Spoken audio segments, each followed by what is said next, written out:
नमस्कार दोस्तों, मेरा नाम है अभिलाष पाटिल और मैं स्वागत करता हूं मेरे चैनल गेम ऑफ कैंडल्स में। तो आज का वीडियो बहुत इंपॉर्टेंट होने वाला है क्योंकि आज के वीडियो में मैं आपको बताऊंगा low risk high reward swing trading strategy. बहुत से लोगों के कमेंट आते हैं या बहुत से लोग पर्सनली भी पूछते हैं कि सर कोई स्टॉक सिलेक्शन स्ट्रैटेजी बता दीजिए जिससे हम भी अच्छे स्टॉक ढूंढ पाए और अच्छा खासा रिवॉर्ड मिले। हम होल्ड कर सकते हैं 15-20 दिन, 1 महीना भी हम होल्ड कर सकते हैं, बट सिर्फ पैसा बनना चाहिए। तो मैं आपको स्विंग ट्रेडिंग स्ट्रैटेजी बताऊंगा। पहली बार अगर देख रहे होंगे चैनल को तो सब्सक्राइब कर देना। ऑलरेडी अगर सब्सक्राइब किया होगा तो लाइक भी कर देना क्योंकि इससे एक चैनल ग्रो होने में हेल्प हो जाएगी। बाकी चलते हैं वीडियो पे। तो आज की स्ट्रैटेजी है क्या, ये समझते हैं एक एग्जांपल के साथ। यानी उसका आधार क्या है, उसका बेस क्या है, क्या बताना चाहता हूँ। एक एग्जांपल बताता हूँ। जैसे अगर कहीं बाहर गाँव जाना है तो आप बस से जाएंगे, ट्रेन से जाएंगे, कहीं ना कहीं, या फिर आपके प्राइवेट गाड़ी से ही चले जाएंगे।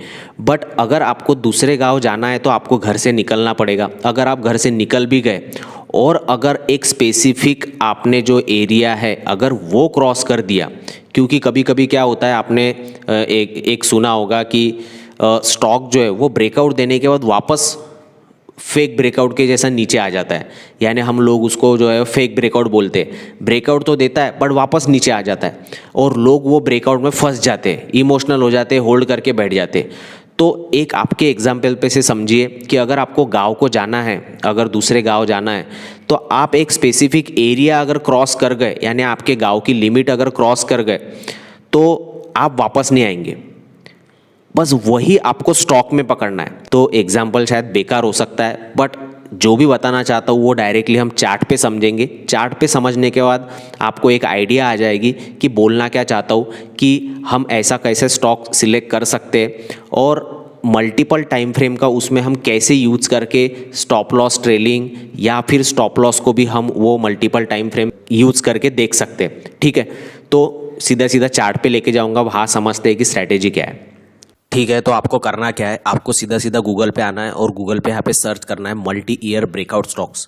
ये अगर आप सर्च करते हो तो आपके सामने बहुत सारे वेबसाइट आ जाएंगे जैसे मल्टी ईयर ब्रेकआउट स्टॉक। तो इसका मीनिंग क्या है, जो मल्टी ईयर का ब्रेकआउट दे रहे हैं ऐसे स्टॉक आपके सामने रेडीमेड आ जाएंगे। तो स्क्रीनर सिलेक्ट करो, चार्टिंग सिलेक्ट करो, कुछ भी करो। चार्टिंग अगर करते हो तो चार्टिंग पे आपको यहीं पे ही चार्ट जो है देखने को मिल जाता है। यानी आपको अलग से एक चार्ट खोलने की ज़रूरत नहीं पड़ती है।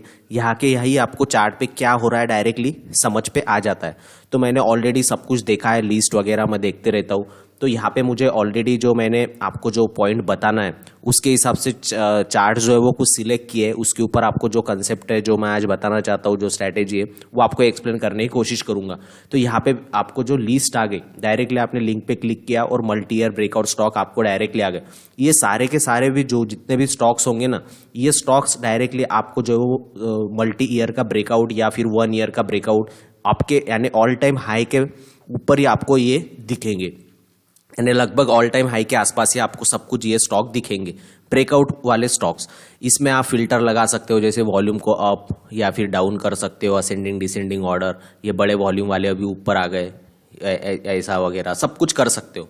जैसे प्राइस में आप ये कर सकते हो कि महंगा वाला, सस्ता वाला, जो भी कुछ है वो भी आप यहाँ पे ये कर सकते हो। तो ये अच्छी खासी वेबसाइट है। तो यहाँ पे मैंने ऑलरेडी कुछ सिलेक्ट किए तो डायरेक्ट चार्ट पे आ जाते। तो चार्ट पे आने के बाद यहाँ पे क्या है, जो मैंने यहाँ पे 1 मिनट आप लिस्ट देख ही लीजिए। यहाँ पे लिस्ट में आपको देखने को मिलेगा कि ये मल्टी ईयर वाले जो लिस्ट है इसमें ही एक स्टॉक है जो मैंने यहाँ पे ढूंढ के निकाला है, जैसे डेक्कन सीमेंट। ये पहले हम देखेंगे। तो यहाँ पे अगर आपको दिख रहा होगा तो यहाँ पे डेली के चार्ट पे ये ब्रेकआउट दिखा रहा है। तो हम यहाँ पे लेके आ जाते हैं इसको और यहाँ पे लगाते डेक्कन सीमेंट को। ठीक है, तो डेक्कन सीमेंट यहाँ पे NSE वाला लग गया। अब यहाँ पे मैंने डायरेक्टली मंथली चार्ट यूज़ किया है। मंथली, वीकली, डेली कहाँ पर भी देख सकते हो, बट अलग अलग वो भी बताऊँगा कि अलग अलग अगर इस पे देखते हैं हम टाइम फ्रेम पे तो बहुत कुछ अलग अलग चीज़ें निकल के आती है। जैसे अभी मंथली पे देख रहे हो तो मंथली पे क्या दिख रहा है, 2018 से एक स्विंग लगाया था या 17-18 में जो हाई लगाया था, उसके बाद कंटिन्यूअसली 2-3 साल मार्केट यानी नीचे गिरता रहा है स्टॉक, फिर वापस ऊपर गया, वापस फिर टिक नहीं पाया, ब्रेकआउट देने के बाद भी वापस नीचे आ गया। अब ये वापस ऊपर जाने की कोशिश कर रहा है। तो मैंने जो आपको एग्जाम्पल पे दिखाया, यानी एग्जाम्पल बताया कि अगर कोई व्यक्ति या फिर किसी को गाँव जाना है, दूसरे शहर जाना है, तो एक बार अगर निकल जाता है तो वापस नहीं आता। तो अगर ये स्टॉक को अगर यहाँ से निकल जाना चाहिए था तो ये वापस नहीं आता था। तो अभी सीधा सीधा है कि एक बार ठीक है इसने धोखा दे दिया धोखा। जैसे मैंने आपको बोला कि यहाँ पे अपॉर्चुनिटी ऐसी रहती है ये वाले स्टॉक्स में कि अगर ये ब्रेकआउट दे रहा है तो मिनिमम हमारी रिस्क जो रहती है वो बहुत कम रहती है, और यहाँ से अगर रिवॉर्ड बनता है तो ये डबल टिबल भी ये स्टॉक्स होते हैं। बट अब अगर ये वापस आ गया तो हम यहाँ पे क्या हो जाएंगे, अगर किसी ने यहाँ पे प्रीवियस टाइम पे अगर एंट्री बनाई होती तो कहाँ पर भी बनाई होती तो उसका स्टॉप लॉस क्या बनता, बस ये एक लाइन इसके नीचे अगर आना शुरू करता तो आप एग्जिट हो जाते।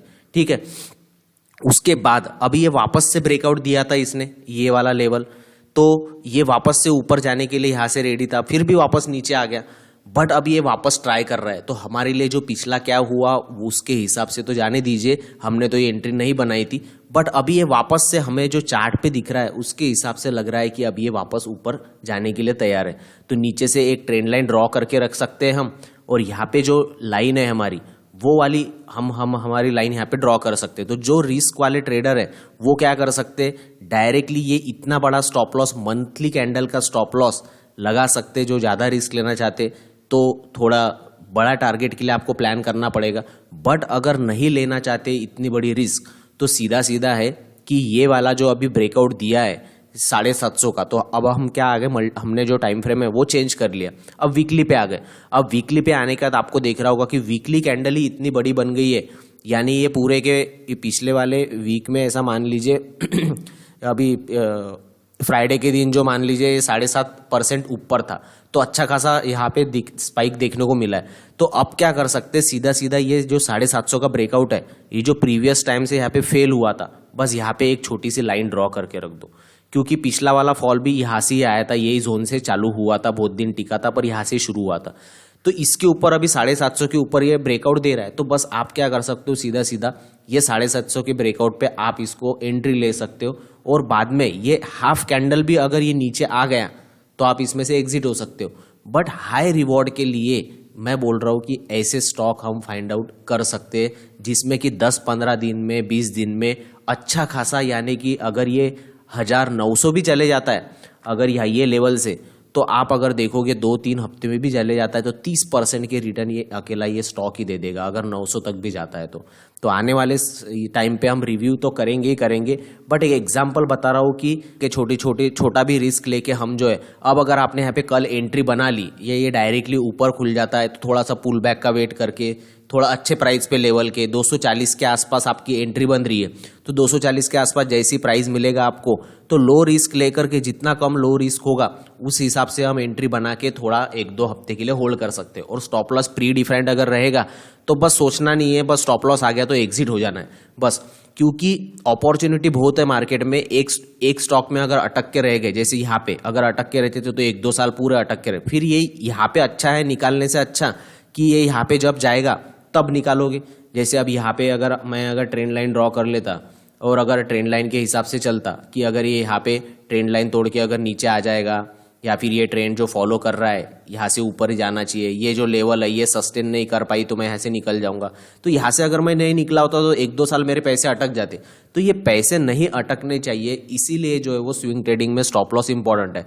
तो लो रिस्क लेके आप ऐसा कुछ ट्रेड प्लान कर सकते हो। ठीक है, तो दूसरा स्टॉक देखेंगे। दूसरा स्टॉक है जुबिलेंट फूड। ठीक है, जुबिलेंट फूड की स्टोरी बताता हूँ, चार्ट पे समझेंगे, यानी आपको साइकोलॉजी समझना बहुत जरूरी है चार्ट पे जब आप रीड करते हो। तो यहाँ पे क्या हो रहा है जुबिलेंट में, ये 2021 में तो अच्छा चल रहा था, यानी 20 के बाद इसने अच्छे खासे रिटर्न दिए, डबल हो गया स्टॉक। बाद में ये जब 21 पहुंचा, 21 से इसने कुछ खास रिटर्न ही नहीं दिए, यानी पूरे नेगेटिव हो गया, और 21 के बाद अभी 22, 23, 24 पूरे के पूरे टाइम पास, यानी हाई के ऊपर गया ही नहीं है। अब इसने वापस शुरू किया है। तो आज जो हम स्ट्रैटेजी देख रहे हैं वो देख रहे हैं मल्टी ईयर ब्रेकआउट। तो इसने जो है अभी पिछला 2023 का दिसंबर का जो हाई था वो तोड़ चुका है, ऑलरेडी उसके ऊपर है। उसके बाद 2022 के हाई निकाल रहा है, इसके पहले भी निकालने की कोशिश की थी, वो भी डिस्कस करेंगे। तो अब अगर मंथली पे देखोगे तो आपको क्या दिख रहा है कि ये स्टॉक अभी ऊपर जा रहा है, धीरे धीरे ऊपर जा रहा है, हायर हाई लगा रहा है। तो ये मंथली कैंडल का भी आप स्टॉप लॉस लगा के अगर बड़ा रिस्क लेना चाहते हो तो, क्योंकि कैंडल के हिसाब से आपका स्टॉप लॉस बड़ा बन जाएगा, इसके हिसाब से भी आप जो है वो ट्रेड प्लान कर सकते हो। बट अगर वीकली पे देखोगे तो वीकली पे आपको क्या दिखेगा कि ये स्टॉक पहले धोखा दे चुका है। जैसे अब ये तो ये वाला स्विंग तो ये टाइम पे निकाला नहीं था, उसके बाद ये वाला स्विंग जब निकाला यहाँ पर तो आप यहाँ पर एक एंट्री बना सकते थे। ये वाली एंट्री में ही अगर देखोगे तो यहाँ तक का भी अगर टारगेट प्लान करते आप तो अच्छा खासा आपको यहाँ पे प्रॉफिट हो जाता। ये वाले स्विंग का भी अगर प्लान करते तो यहाँ तक अगर देखोगे तो आपको 10-11% मिल जाता। तो अभी तो उसके ऊपर मिला है, बट ये वाला स्विंग अगर प्लान कर रहे होते तो यहाँ पे देखो कितना मिनिमम स्टॉप लॉस बनता। तो ये मिनिमम स्टॉप लॉस आपको प्लान करना है। जैसे अभी ब्रेकआउट दे दिया यहाँ पे, तो ये वाला आपका स्टॉप लॉस बन गया और ये यहाँ से ये चल रहा है। जब तक जो ब्रेकआउट कैंडल होती है उसका लो बोल लीजिए, या फिर छोटी बड़ी कैंडल है तो आधी कैंडल बोल लीजिए। अब यहाँ पे कुछ बड़ी कैंडल इतनी कुछ थी नहीं, तो जो लो था उसको हम स्टॉप लॉस लगा सकते, क्योंकि यहाँ पे दिखता है चार्ट पे क्लियर अगर वीकली टाइम फ्रेम है तो 3-4 वीक से यहाँ पे सस्टेन कर रहा है और ये अच्छे खासे वीक ने ब्रेकआउट दे दिया। फिर हम यहाँ पे प्लान कर सकते। ये ऊपर जाने के बाद इसने ये भी ब्रेकआउट दे दिया था, बट यहाँ पे क्या हुआ कि ये वापस नीचे आ गया।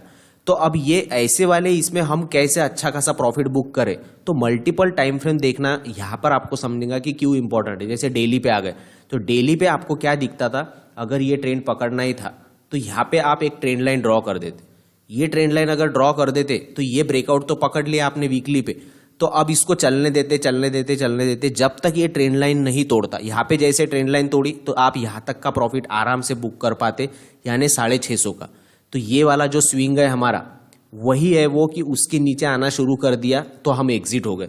तो क्योंकि जिसका ब्रेकआउट दिया है उसका ही अगर स्टॉप लॉस लगा के हम चलते हैं सीधा सीधा, ये देखिए ये वाला स्विंग है और उसका ही ट्रेंड लाइन टूटने के बाद वही आने के बाद ये ज़्यादा नीचे आ गया।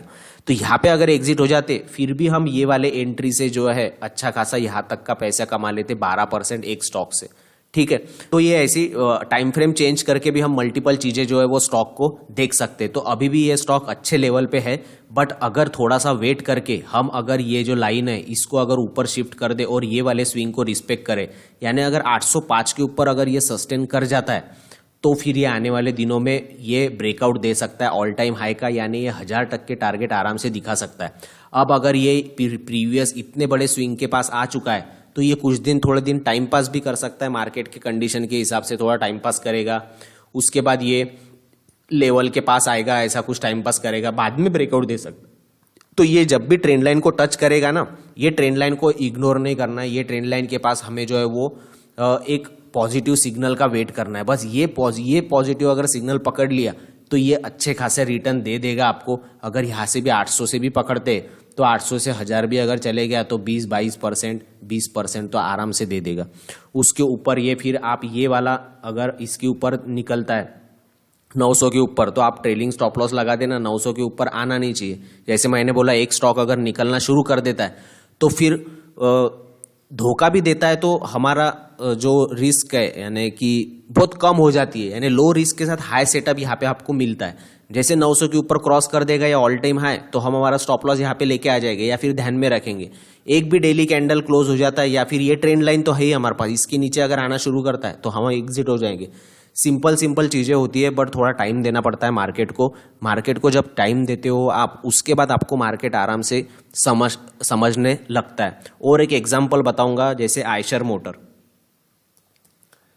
मोटर का अगर चार्ट देखोगे तो आयशर मोटर आपको यहाँ पे देखेगा कि वीकली टाइम फ्रेम हो गया, डेली टाइम फ्रेम हो गया, मंथली हो गया। डेली पे वीकली पे देखोगे तो एक ही जगह क्या कर रहा है, कंसोलिडेट कर रहा है। और ये कितने दिनों के बाद ब्रेकआउट आया है अभी देखना। पिछले हफ्ते में ये क्या बोलते गुरुवार को ब्रेकआउट आया है डेली टाइम फ्रेम में। तो ये अच्छा खासा इसने ब्रेकआउट दिया है। अब अगर ये सस्टेन नहीं करता है तो ये 5000 का हमारा स्टॉप लॉस रख के हम इसको ऊपर जान दे सकते हैं, या 5000 के नीचे जैसे आएगा हम इसको निकाल देंगे। तो ये वाले अगर यहाँ पे हमारे नज़दीक अगर ये वाले इसके लिए 5000 के आसपास हमें अगर नज़दीक मिलता है ये नेक्स्ट टाइम, तो ये मौका क्यों गंवाना है, क्योंकि ये कितने दिनों का ब्रेकआउट दे रहा है। अब ये डेली टाइम फ्रेम बताया आपको, वीकली पे भी देखोगे तो एक बॉक्स टाइप बन रहा है। तो ये मई महीने से इसने ब्रेकआउट नहीं दिया है, यानी वही हो गया कि मंथली हो वीकली हो बहुत डेज का ब्रेकआउट हो दे रहा है स्टॉक, तो ये ऊपर जाने के लिए तैयार है। तो हम ऐसे ब्रेकआउट वाले जो स्टॉक्स है इनको पकड़ के लो रिस्क, जितना लो रिस्क बनता है उतना लो रिस्क लेकर जो है वो हाई रिवॉर्ड के लिए प्लान कर सकते हैं। ये एक स्ट्रैटेजी हो गई जिसमें कि आप स्विंग ट्रेडिंग स्टॉक जो है वो आसानी से ढूंढ पाओगे। बट ये स्टार्टिंग में आपको कठिन जा सकता है। स्टार्टिंग जो एकदम बिगनर है, अगर कोई अगर नया अभी मार्केट में, तो ये सब चीज़ें ऑब्जर्व करना या दिखाई देना बहुत कठिन जा सकता है।